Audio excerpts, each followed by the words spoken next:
welcome to Scorched Earth and a general reading for the sign of Gemini, Sun, Moon or Ascendant for now. Why now? Why not past, present, future and all that kind of thing? Well, there are a couple of reasons for that. The first one, possibly the most important one, is that I find myself under quite a lot of cognitive load at the moment, and brain injury issues and all that kind of thing. It is sensible for me to show up as I can rather than forcing myself to show up in the way that I usually do. So I'm respecting my own state in doing that. The second reason sort of links back to last summer, actually, when Uranus was in Gemini, interestingly enough. Whereas I found myself thinking about whether it was really useful at all to use the tarot to look ahead at what was coming, right? Because essentially all it's really doing is taking your energy and your attention away from the moment. Now, I realise that that's probably not going to be a popular view with some people. We like to know what's coming so we can be forewarned and forearmed and all that kind of thing, right? But my goodness, have we ever lived through a time like this before? No, we haven't, not in our lifetime. And so, with that Neptunian fog surrounding us at the moment, and it is thick, it is dense, not knowing what the future will bring, right? Not knowing how our consciousness will shift in the face of that, I think the only thing we really can do is work out what the next step forward is for us, right? We need to take that step, put the foot down. Is it relatively stable? Okay, we keep going that way. Anything else, I think, is potentially problematic. And anybody who tells you that they do know exactly what is going to happen in the foreseeable future is probably lying to your very face. So I would bear that in mind, right? Now, what we're going to look at here today is we're going to pull 3 cards and we're going to see where you are, because in order to take the step from where you are, you have to know where you are. So we're going to look at that and see how you're holding up, how things are going. I have to say, I have been really quite heartened by what I've seen in the readings for people. Not seeing, huge struggle and stress and things like that. It seems like it seems like people are picking the right way forward for them, based on a knowledge of where they are right now. So we'll look at that, and then we will pull some more cards to look at how to move through the uncertainty. Well, pro tip, I have actually just told you how to do that already, but we're going to look at something that is a little bit more Gemini specific, and curated to your personal circumstances. It's the one step. Make sure all bits of you are there, then take the next step, right? The final thing that we're going to look at, and I think that this is really, really important, is what story, what narrative, what set of circumstances are ending now. Because you cannot have the level of new that we are about to experience this year without a corresponding amount of the old being released and let go. Now the problem is, and Neptune's very, very busy and all that sort of thing, it can be very difficult in the midst of all of that chaos to work out what you're supposed to hold on to and what you're supposed to let go of. And so it is my intention that we kind of at least have some sort of idea of what it is, so that when we recognise the story is done, we can let go of it lightly. That's the idea, at least, anyway.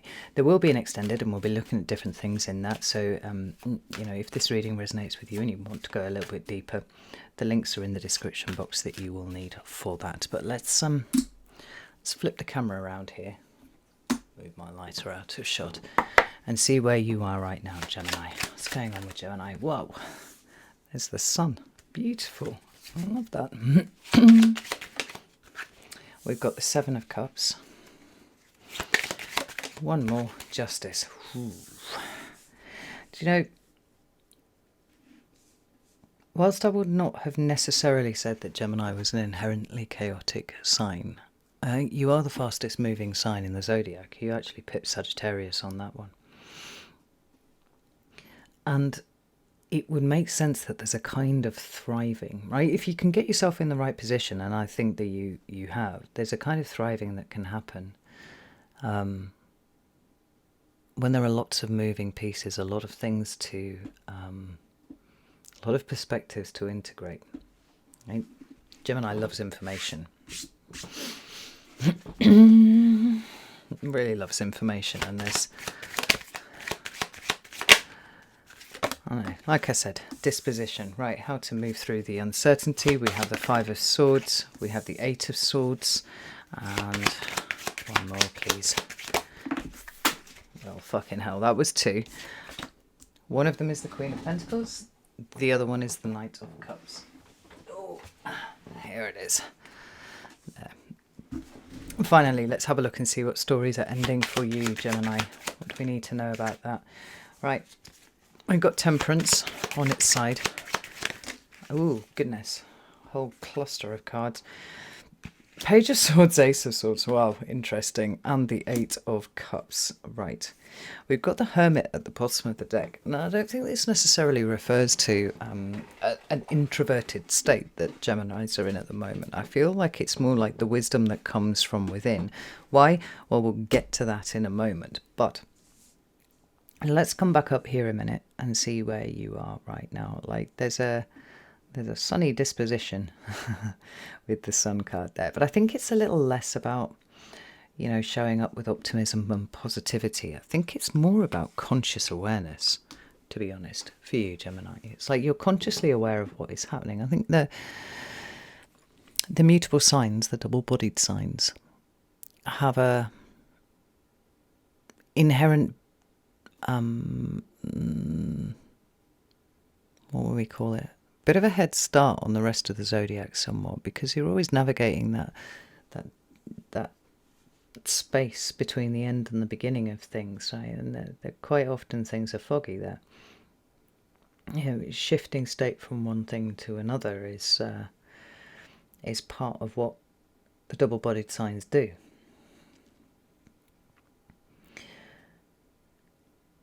And so because of this awareness that the world is just sort of catching up with how you think and how you do things anyway, how you experience life, full stop, the fact that there's confusion and maybe a little bit of emotional illusion going on at the moment doesn't seem to be swaying you from what feels like a fairly masterful state, actually, of navigating in between all of these things. You know, we've got this little child here on the front of the Sun card with a... It looks like a wolf, actually. Oh, fucking hell. Let's see if it'll focus. There we go. And there's something quite fool-like about the appearance of those two. You know, on the Fool card, you've usually got the little dog who's barking at the Fool's heels, trying to alert him that he's about to go off a cliff. I think the Fool card and the Sun do have somewhat of a correspondence, in so much as it is the first point of emergence, right? So in the case of the Fool, it's very young, it's very naive, it's very innocent, has not yet experienced things. But in the case of the Sun, we have that re-emergence of a childlike quality coming out, where trust and faith and hope and things like that are all part of the equation. But it's come off the back of a long dark night of the soul. Now, I don't think you've necessarily been through a long dark night of the soul. It's more that underworld journey that happens between the Hanged Man and the Sun, right? Go down into the underworld, come back out again. And there's a clarity, there's a very conscious clarity around what matters. We can actually see that between the Justice card and the Sun card showing up together, as both of them are here. This is Leo, this is Libra, if those signs are important to you, but I don't think necessarily that this reading is about that. It's about knowing what's important, having your priorities, and knowing deeply, like really knowing deeply, that you are being pulled towards something that feels very important. Maybe it's the awareness that humanity as a whole is being pulled towards something really important, right? Now, do we know what that is? Do we know how it will show up? No, we don't, because the Seven of Cups is there. And I feel like you're navigating this this complexity and the lack of certainty better than most. Because if nothing else, it's making you turn inwards. Now, it's a funny thing here. Because like I said, I don't feel like you are becoming introverted or even say like isolationist or something like that, right? You're not turning away from people at this point. But there seems to be a kind of balance that you can hold within yourself that you're not seeing reflected in the people outside of you. So there, the Hermit is recognizing both the situation, the conditions that we're in, maintaining a state of balance internally, even though there isn't really much to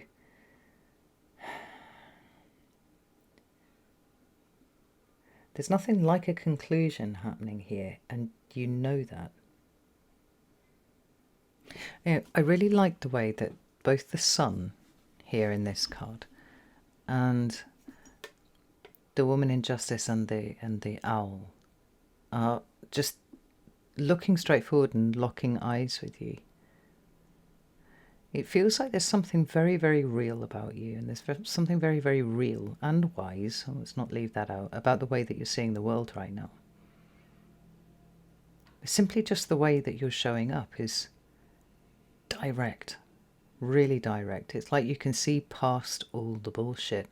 And even if you don't know what that actually looks like, maybe it's just the awareness that, you know, after the ending comes that kind of foggy place in the middle, and then there's something new that starts, right? It's that transition between seasons that the mutable signs govern somewhat, the movement from light to dark or dark to light, you know.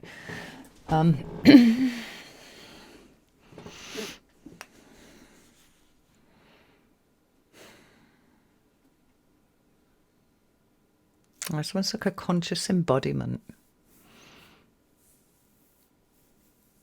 of an inner wisdom that has been refined over the last couple of years, which is absolutely fascinating. Like when we get to down here, though, I think this is where the water muddies a little bit. Not from you, Gemini.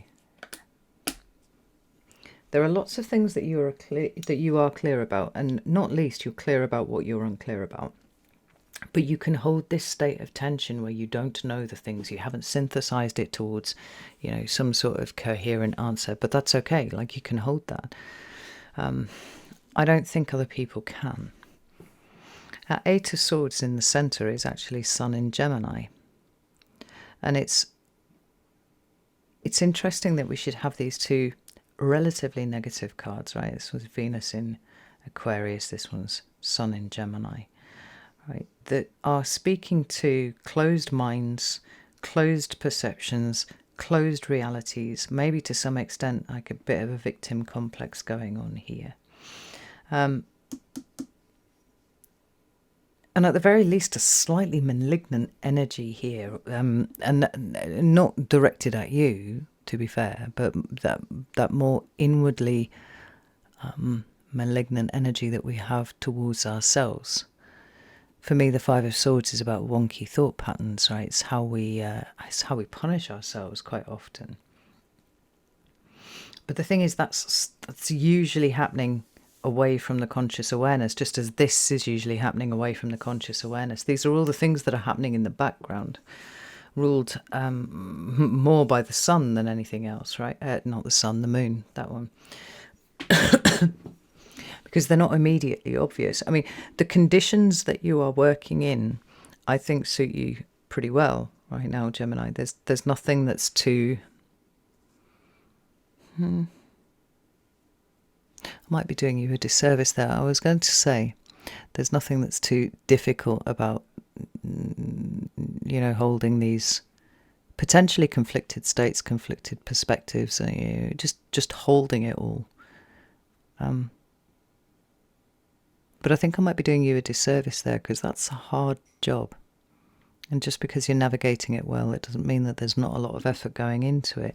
But it's the people around you that seem to be stuck with this energy that I find really interesting, because to some extent they're representing the opposite of the energy that you're holding. So then what this question is answering really is not navigating your own uncertainty, but navigating everybody else's uncertainty, and particularly where there are closed minds and closed viewpoints, particularly again perhaps where people don't see how they are putting themselves in a cage with their own thoughts.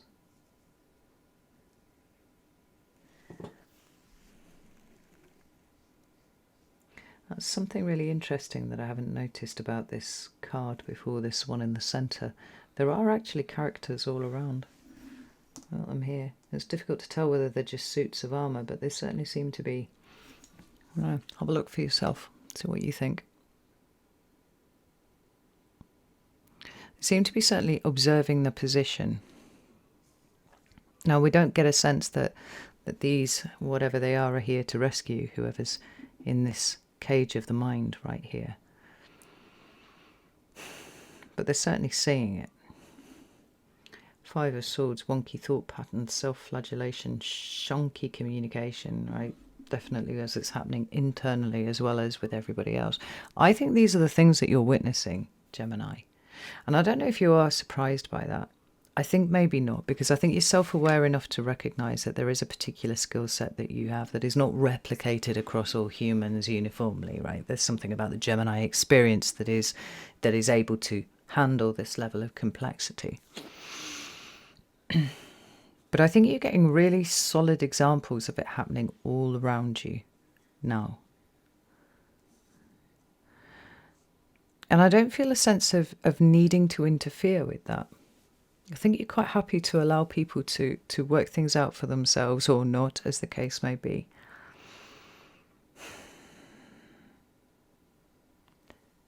Stabilise their own wonky thought patterns, or not, as the case may be. Well, what I'm saying is there doesn't seem to be this white knight attitude here where you're trying to help everybody make sense of things. Perhaps because you accept that there is far too much information, and maybe a lot of it is senseless.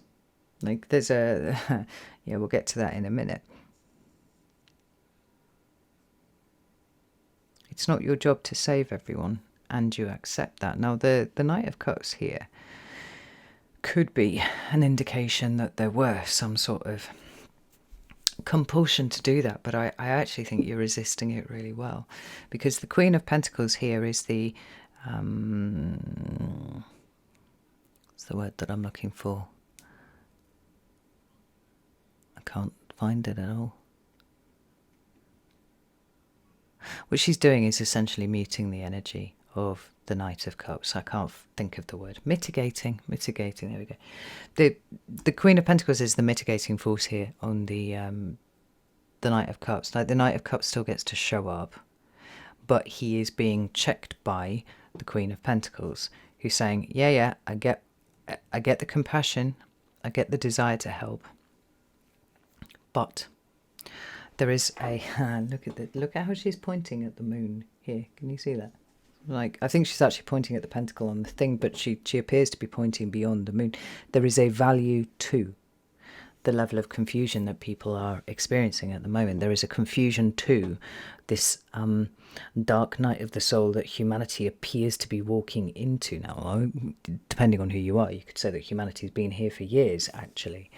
But she's saying just temper the compassion just a little bit and understand the longer term value of people coming to their own conclusions in the way that you have too, even if that means in the first instance that they're kind of thrashing around and feeling stuck and wanting for somebody to save them, right? It doesn't mean that you have to go in there and do that. Like I said, the uncertainty seems less about you, and it seems more about resisting the urge to try and provide understanding and certainty for other people. Again, we've got that Hermit at the bottom of the deck that's speaking to this internal process that you're involved with, where you're connected to that sense of what is shifting, what is changing, and what will come after, to some degree or another. Whereas a lot of people around you seem to be stuck very much in the mindset of it'll be fine, somebody will swoop in and save us. It's almost like they won't. There's a resistance here to doing the work. because the Eight of Swords is an incredibly helpful card when it shows up in readings, to my mind at least anyway, because it shows where we're, the way that we're thinking about a problem is the problem itself. It's nothing to do with choosing A or B or I feel stuck, and it's like you're thinking about it in the wrong way. And somewhere assumptions have been made or wonky thought patterns have been followed, and it's led inexorably to this. When we arrive at this, an enlightened mind will go, okay, hang on, I need to take a few steps back on this one and just check all the assumptions across the way. You know, what have I treated as certain when it was anything but, so on and so forth. It's almost like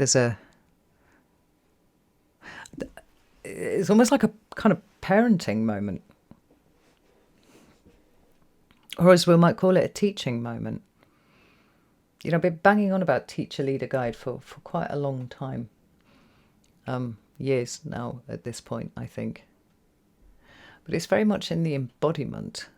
Like I said, it's not about getting up on a soapbox in the middle of a park and starting to preach or proselytize at people. It's about embodying stuff.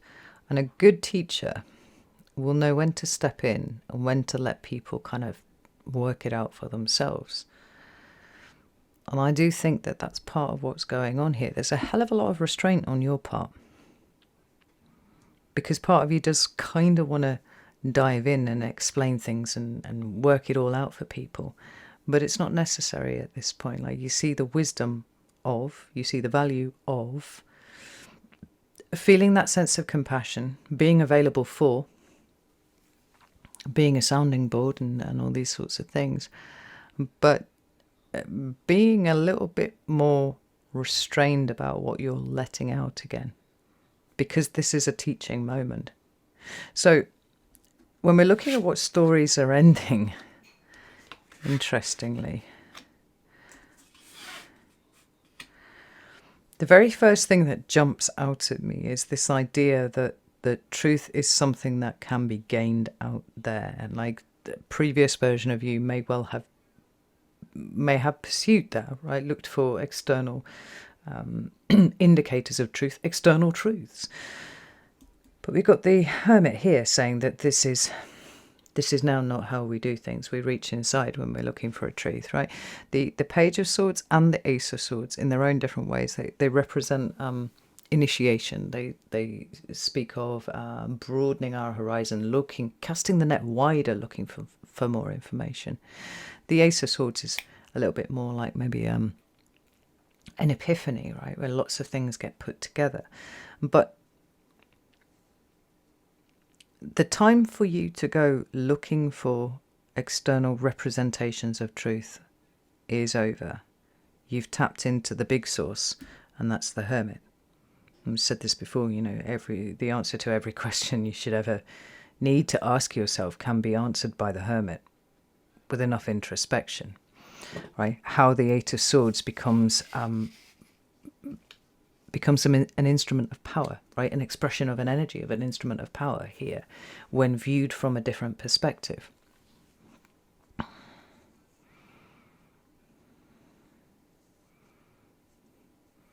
Because the problem is not that people can't digest the information, it's that they are resistant to the information until they work through their own personal blocks, till they take the blindfold off and they start taking down their own cage one sword at a time.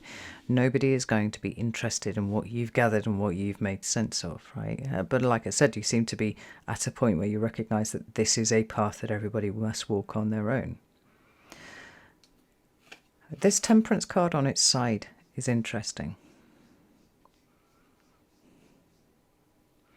because this way around talks about balance, it talks about equilibrium, it talks about all those sorts of things, right? And when we've got it in the reverse, we actually have a resistance to that.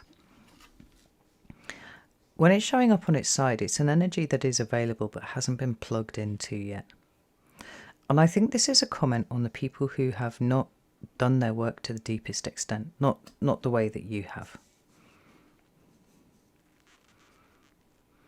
And what do I mean by the work? I mean getting to know thyself, right? Recognizing that one's ego is not the be-all and end-all of your survival in the world. Like, you can hold an opinion about something, and then, as new information comes in, it should be okay for you to change your mind without sacrificing any of your public status or standing or any of those kind of things. And I think a lot of people are still locked in that, no, if I challenge my ego, then I will quite literally die.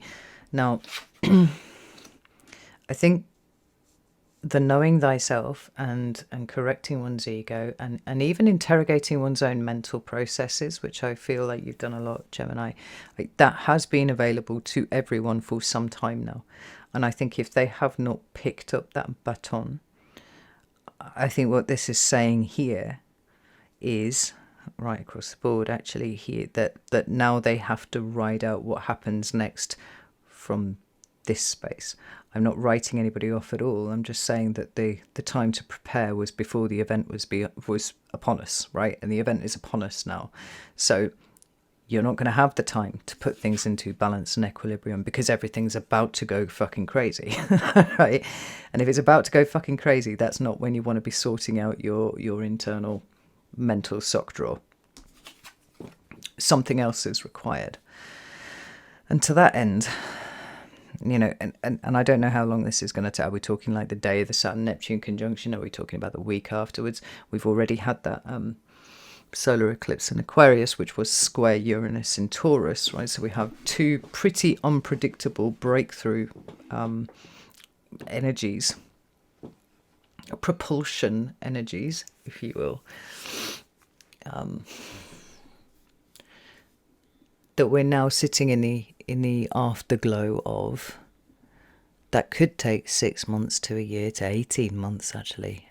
I think, is it 2 years now that we have eclipses in Aquarius and Leo? I think so. So we've just had this one on the 17th. And I think the final Leo eclipse is actually on August 2028. Please do correct me in the comments if you remember these things better than I do.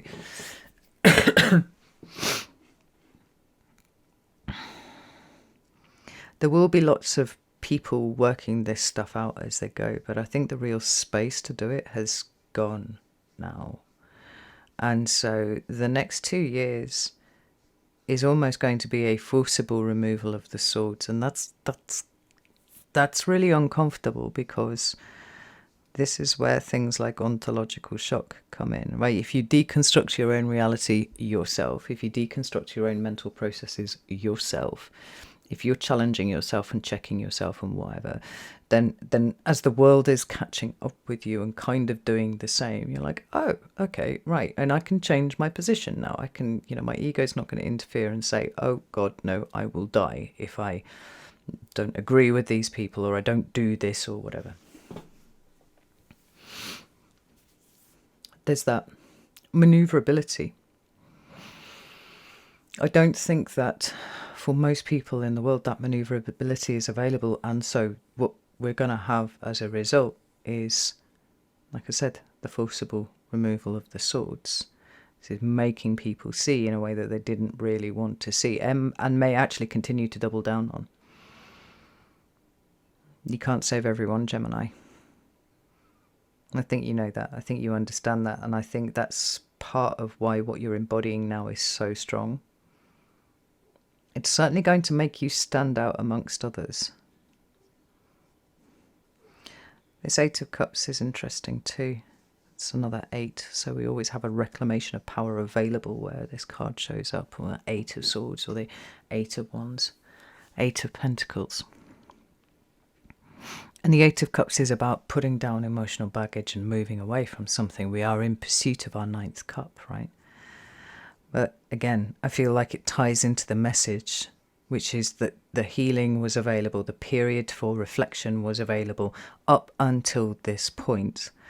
Now, it's not about choosing consciously to get up and walk away from a situation that is less than, represents less than your worth, or less than you would truly desire, however you want to look at the 9 of Cups. It's about those cups being taken from you. and almost you being asked, well, what are you going to do about it now? Like, the cups are gone, what are you going to do? Because somebody didn't exercise their free will consent and whatever to go, no, I'm worth more than this situation. I'm going to go this way and find my 9th cup. In the same way as we have with the 8 of Swords, I'm getting up and, you know, I've tested my assumptions, I've found them lacking, I'm going to deconstruct this cage myself. We have people sitting in a space of, fuck, I've got no cups. My cups have gone. It doesn't occur to people to take the next step to go looking for the 9 cups. It feels forceful and it feels a little brutal.